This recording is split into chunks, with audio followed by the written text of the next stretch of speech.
Dear students, very good morning. आज हम आपके लिए आपको चैप्टर पढ़ा रहे थे राष्ट्रीय अर्थव्यवस्था की जीवन रेखाएं, अर्थात वे कौन कौन से सोर्सेज हैं, वे कौन कौन से संसाधन हैं जो हमारी राष्ट्रीय अर्थव्यवस्था में सहायक होती हैं। और उन टॉपिक्स में हम पढ़ रहे थे क्या, उद्योग के साथ साथ में परिवहन और संचार के साधन, ये तीनों ही जो हैं वो अर्थव्यवस्था की रीढ़ की हड्डी होते हैं। जैसा मैंने आपको बताया था कि उद्योग धंधे वस्तुओं का उत्पादन करते हैं, परिवहन सुविधाएं जो होती हैं वो वस्तुओं को एक स्थान से दूसरे स्थानों पर अर्थात मार्केट्स में भेजती हैं, बाज़ारों में पहुंचाते हैं। और इसके साथ साथ में जो संचार के साधन हैं वो मार्केटिंग में मतलब बाजारीकरण में महत्वपूर्ण भूमिका निभाते हैं, क्योंकि संचार के माध्यमों से ही हम विभिन्न प्रकार के उत्पादों और उनकी गुणवत्ता और उनके बारे में हम जान पाते हैं। तो इसमें सबसे पहले हम आपको बता रहे थे क्या कि परिवहन के संसाधन, इसमें हमने आपको बताया था कि 3 प्रकार के परिवहन के संसाधन होते हैं, जल परिवहन, थल परिवहन और वायु परिवहन। मैंने इसकी डिटेल भी आपको बताई थी। चलिए आज हम आपको सड़क परिवहन के महत्व के बारे में बताते हैं और जानते हैं कि किस प्रकार से सड़क परिवहन जो है वो हमारी अर्थव्यवस्था की रीढ़ की हड्डी है, अर्थव्यवस्था की जीवन की एक रेखा है। ठीक है, तो सबसे पहले मैं आपको बता दूं कि भारत में अन्य देशों के समान एक विस्तृत सड़क मार्ग का नेटवर्क है, एक सड़क मार्ग का जाल बिछा हुआ है। हमारे देश में लगभग 54.7 लाख वर्ग किलोमीटर सड़कों का जाल बिछा हुआ है। और जैसा कि मैं बताया, रेल परिवहन की अपेक्षा जो सड़क मार्ग है वो ज़्यादा इम्पोर्टेंट है, ज़्यादा महत्वपूर्ण स्थान रखता है, क्योंकि सड़क परिवहन से हम कोई भी वस्तुओं को एक स्थान से दूसरे स्थान तक उसके घर तक पहुंचा सकते हैं। इसलिए तो इन सड़क परिवहन को 6 भागों में बांटा गया है। ठीक है, और जो पहला जो वर्ग है वो क्या है, स्वर्णिम चतुर्भुज योजना। ठीक है, तो स्वर्णिम चतुर्भुज योजना मैंने बताया था आपको कि हमारे स्वर्गीय प्रधानमंत्री अटल बिहारी वाजपेयी का ये ड्रीम प्रोजेक्ट था। ठीक है, और ये जो स्वर्णिम परिवहन, जो स्वर्णिम चतुर्भुज योजना है, ये देश के 4 महानगरों को आपस में जोड़ता है। दिल्ली से कोलकाता, कोलकाता से चेन्नई, चेन्नई से फिर वापस मुंबई और मुंबई से वापस दिल्ली। ठीक है, तो दिल्ली, मुंबई, कोलकाता और चेन्नई को ये पहला जो वर्ग है हमारे सड़क मार्ग का, इन 4 महानगरों को आपस में जोड़ने वाला जो सड़क परिवहन है वो है स्वर्णिम चतुर्भुज योजना। ये एक 6 लेन की सड़क मार्ग है और इसके अतिरिक्त उत्तरी, दक्षिणी और पूर्वी और पश्चिमी कॉरिडोर भी हमारा बना हुआ है, जिसे हम बोलते हैं क्या, उत्तरी दक्षिणी गलियारा और पूर्वी पश्चिमी गलियारा। ठीक है, ये उत्तर में लेह से लेकर के दक्षिण में कन्याकुमारी तक, और आपका पूर्व में सिलचर से लेकर के और गुजरात में लगभग भुज तक जाता है। इसके बाद में ये आपका जो दूसरा जो वर्ग है आपके सड़क मार्ग का वो है राष्ट्रीय राजमार्ग, जिसे हम अंग्रेजी में जानते हैं नेशनल हाईवेज के नाम से स्टूडेंट्स। ठीक है, तो यह जो रेल मार्ग है ये हमारे देश के दूरवर्ती स्थानों को आपस में जोड़ते हैं और इसका जो रखरखाव है, इसका जो निर्माण कार्य है वो भारत के केंद्रीय लोक निर्माण विभाग के द्वारा किया जाता है स्टूडेंट्स। ठीक है, ये क्या राष्ट्रीय राजमार्ग कौन होते हैं कि वे राजमार्ग जो देश के बहुत ही दूर दूर वाले शहरों को, महानगरों को आपस में जोड़ते हैं। ठीक है स्टूडेंट्स, और इसका जो रखरखाव है, इसको बनाने की जो प्रक्रिया है, इसका जो निर्माण है वो देश की केंद्रीय लोक निर्माण विभाग के द्वारा किया जाता है स्टूडेंट्स। ठीक है, इसके बाद हमारा आता है क्या, राज्य राजमार्ग, जिसे हम बोलते हैं क्या अंग्रेजी में स्टेट हाईवेज। ठीक है स्टूडेंट्स, तो स्टेट हाईवेज वे सड़क मार्ग हैं जो देश की राजधानी, जो एक राज्य की राजधानी को उनके जिला मुख्यालयों तक आपस में जोड़ते हैं। ठीक है स्टूडेंट्स, फिर समझ लीजिए कि जो राजकीय राजमार्ग हैं या जो राज्य राजमार्ग हैं हमारे, वे प्रदेश की राजधानी को प्रदेश के अन्य जिला मुख्यालयों तक, अन्य जिलों से आपस में एक दूसरे को जोड़ते हैं। ऐसे राजमार्ग कहलाते हैं राजमार्ग। ठीक है, और इनका जो रखरखाव है, इनका जो निर्माण है वो जो है आपका सार्वजनिक निर्माण विभाग करता है। ठीक है स्टूडेंट्स, इसके बाद आता है क्या, जिला मार्ग। ठीक है, आता है क्या, जिला मार्ग। तो जिला मार्ग में वे समस्त सड़कें आती हैं जो जिले को उनके अन्य दूसरे मुख्यालयों तक जोड़ती हैं। जैसे आप अपना हरदोई ले लीजिए, अपना जिला हरदोई ले लीजिए, तो हरदोई से इसके जो बहुत सारे अन्य मुख्यालय हैं, हरदोई जिले के जो अन्य प्रशासनिक मुख्यालय हैं हरदोई जिले के, उन समस्त प्रशासनिक मुख्यालयों तक इनकी सड़कें या इनके मार्ग जाते हैं।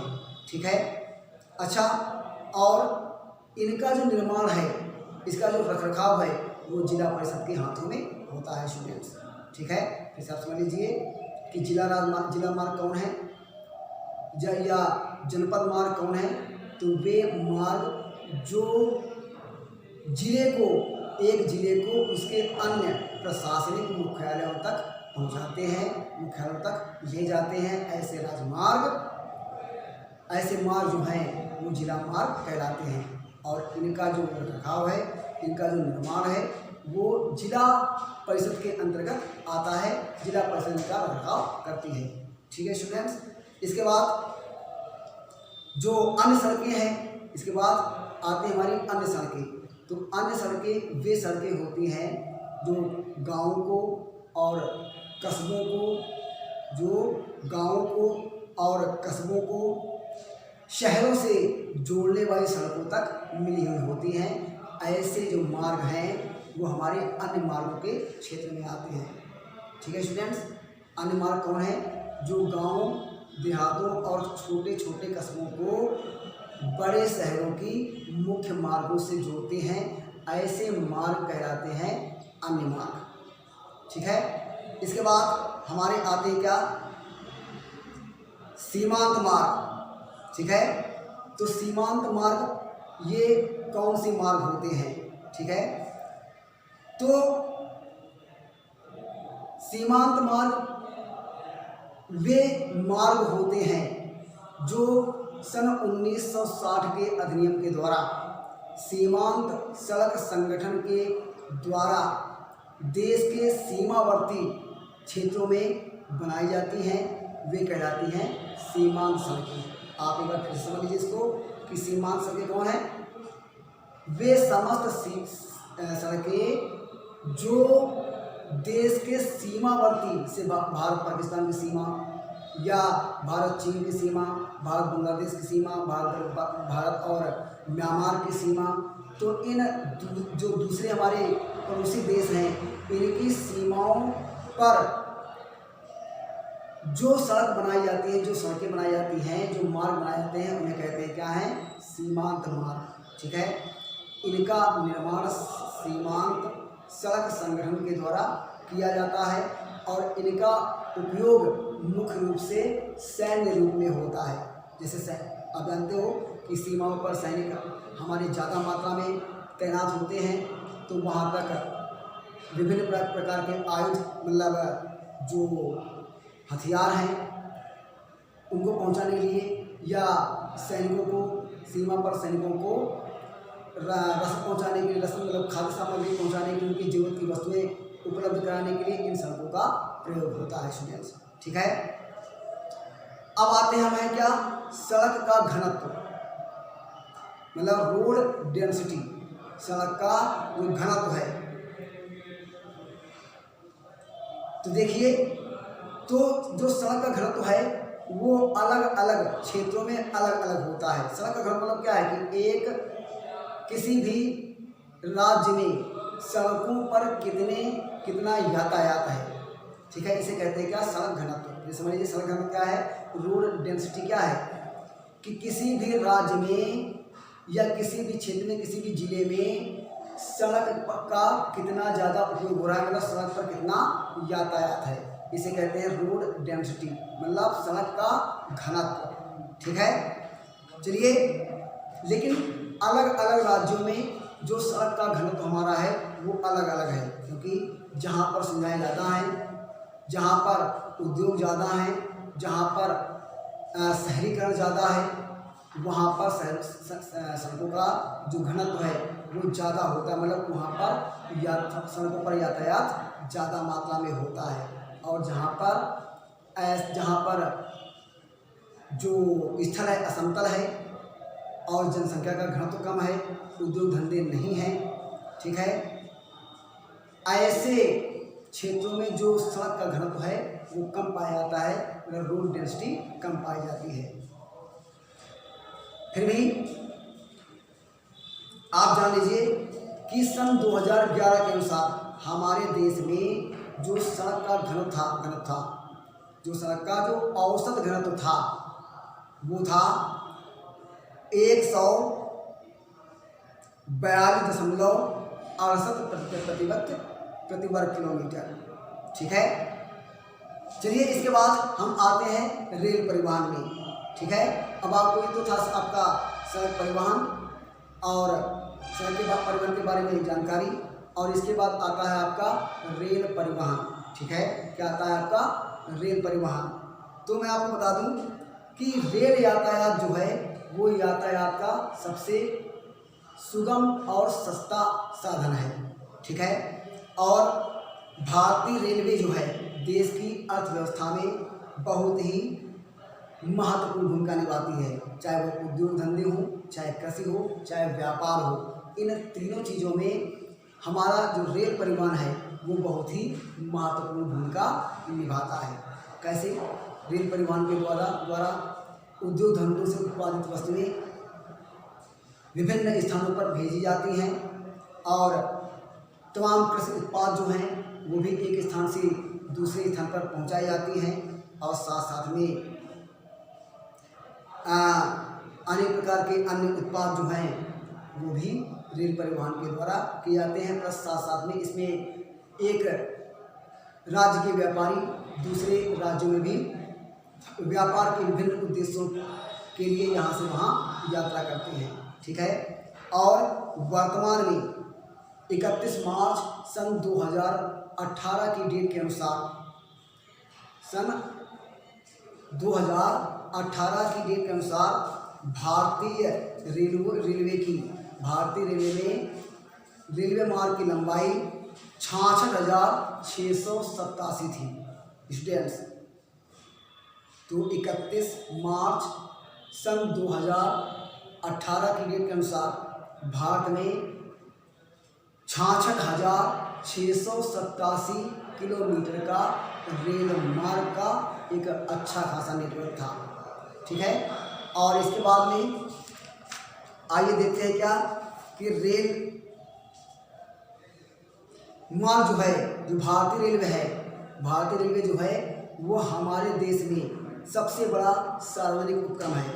इससे सार्वजनिक क्षेत्र में इससे बड़ी कोई संस्था नहीं है, मतलब कोई भी सरकारी संस्था नहीं है। और मैं आपको बता दूं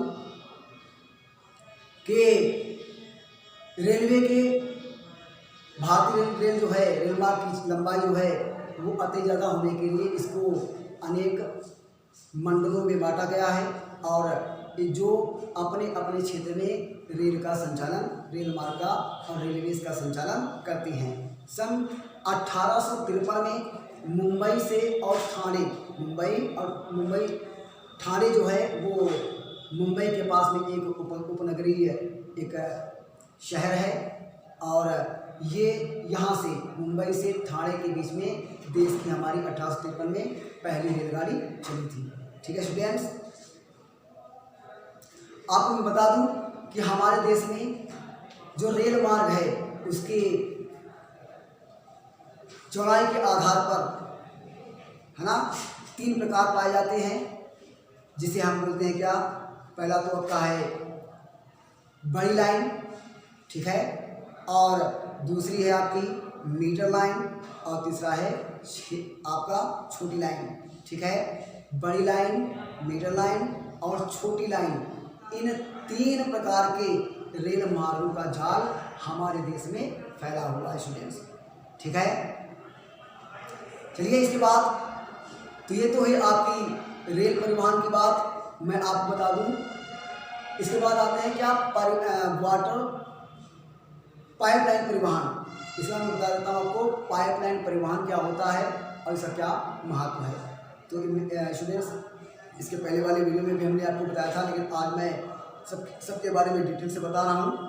तो पाइपलाइन परिवहन क्या है कि जमीन के अंदर, पृथ्वी के अंदर पेट्रोलियम पदार्थों को और पेट्रोलियम गैस को एक स्थान से दूसरे स्थान पर पहुंचाने के लिए जमीन के अंदर पाइप लाइनें बिछा दी जाती हैं, जिनके माध्यम से हमारी पेट्रोलियम पदार्थ और जो पेट्रोलियम गैस है, जो प्राकृतिक गैस है, ठीक है, उसको एक स्थान से दूसरे स्थान पर उन पाइपलाइन के माध्यम से पहुंचाया जाता है, चाहे वे तेल शोधन शालाएँ हों या अन्य यूज़ के अन्य प्रयोग के अन्य क्षेत्र हों, ठीक है, या अन्य बाजार हों, वहाँ तक इन पाइपलाइन के माध्यम से, जिस प्रकार से आप देखते हैं हमारे यहाँ जो जल सप्लाई होती है, वाटर सप्लाई जो होती है, जल आपूर्ति जो होती है, उसको हम अपने घरों में नीचे ज़मीन में बिछी हुई बड़े बड़े पाइपों से हम प्राप्त करते हैं। ठीक बिल्कुल यही प्रक्रिया उसमें भी होती है। ठीक है, लेकिन इसमें जल के समान घरों तक पेट्रोल नहीं या डीजल या अन्य पेट्रोलियम पदार्थ या प्राकृतिक गैस नहीं पहुँचाया जाता है, बल्कि ये उत्पादन क्षेत्र से लेकर उत्पादन जहाँ पर पेट्रोलियम का उत्पादन होता है वहाँ से लेकर के तेल शोधनशालाओं तक या और तेल शोधनशालाओं से लेकर के अन्य प्रयोग के स्थानों पर अन्य बाजारों तक परिवहन, पाइपलाइन परिवहन के माध्यम से पेट्रोलियम पदार्थ पहुँचाए जाते हैं। ठीक है, और मैंने बताया था कि पेट्रोलियम जो पाइपलाइन परिवहन है, ये शुरुआत में काफ़ी महंगा पड़ता है इसके निर्माण में, लेकिन एक बार निर्माण हो जाने पर इसकी जो ढुलाई की जो इसको परिवहन की जो लागत है वो ना के बराबर रह जाती है, और इसलिए देश में पाइपलाइन परिवहन बहुत ही महत्वपूर्ण है और इसके और भी विस्तार की आवश्यकता है। ठीक है स्टूडेंट्स, इसके बाद आता है क्या, जल परिवहन आपका। ठीक है, तो इसके बाद क्या आता है आपका जल परिवहन। तो जल परिवहन जो है वो परिवहन का और भी ज़्यादा सस्ता साधन है। ठीक है, और देश में भारी भरकम वस्तुओं का आयात निर्यात करने के लिए, व्यापार करने के लिए जल यातायात का या जल मार्ग का सबसे ज़्यादा प्रयोग होता है। ठीक है, मैं आपको बता दूं कि जल मार्ग जो है वो 2 प्रकार के भागों में बटे होते हैं। मैंने आपको कल बताया था, एक तो समुद्री जलमार्ग और दूसरा देश का आंतरिक जलमार्ग। आंतरिक जलमार्ग में देश के विभिन्न भागों में नदियों आदि के माध्यम से जल परिवहन किया जाता है, और जो समुद्री जलमार्ग है वो एक देश को दूसरे देश से आपस में जोड़ता है। भारी वस्तुओं को और विभिन्न प्रकार के बड़े बड़े आयात निर्यात को करने के लिए हम और हमारे देश और दुनिया के अन्य देश जो को समुद्री जलमार्ग का प्रयोग करते हैं। ठीक है।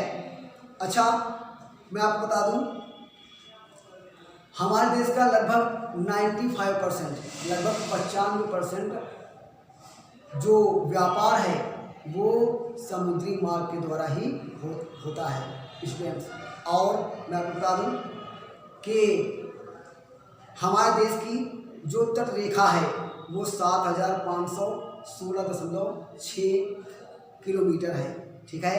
और इस सारे समुद्री मार्ग में कई मैंने बताया था आपको 12 समुद्री बंदरगाह हैं। ठीक है। मैंने आपको फिगर से भी समझाया था कि इन समुद्री बंदरगाहों से, इन समुद्री सी पोर्ट से, बंदरगाहों से हमारे देश का समुद्री जो यातायात है, समुद्री मार्ग के द्वारा जो संचालन है, परिवहन संचालन वो होता है। ठीक है। और इसमें मैंने आपको बताया थे कि हमारे देश में लगभग 12 समुद्री पत्तन हैं। ठीक है। और इन समस्त समुद्री पत्तनों की मैं जानकारी आपको अपने अगले वाले वीडियो में दूंगा, जैसे कि मुंबई, कांडला, मार्मागांव, न्यू मंगलोर, जिसके बारे में मैंने आपको बताया था, और इनसे कौन कौन सी वस्तुओं का व्यापार होता है। ठीक है। मैं आपको इसको अगले वाले वीडियो में आपको बताऊंगा। Good bye.